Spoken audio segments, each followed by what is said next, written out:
ولو انت محل عايز تميز نفسك، انا يا باشا جايب لك جراب فخم زي ده، جميل جدا، شكل جديد مبسط، حاجه لسه ما نزلتش السوق، حاجه جميله. جراب زي ده عشان تجيبه من تحت اقل واجب هيبيعوا لك جمله ب 250 جنيه 300 جنيه، هيبيعوا لك يعني يعتبر كانه هو بيبيع قطاعي.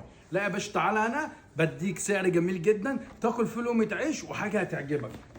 لونين عندك، بص اللون الجامد ده، الله اكبر، ما شاء الله ما شاء الله ما شاء الله. ده بص في الباكت وعامل ازاي، اما مش حال بقى لما يخرج يتركب في موبايل.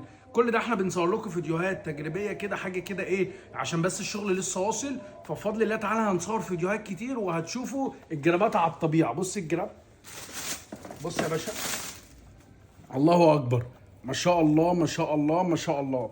لو انت محل يا باشا انت مستني انا جايب لك بميزك، جايب لك ستايلات جديده. ومش ده بس، احنا منزلين حوالي يمكن 20 ستايل، ده واحد من ضمنهم. احنا بنميز الناس، بنميز المحل وبنميز العميل. اهو يا باشا، فين بقى عند اخوك منى في محل بص طل. السلام عليكم.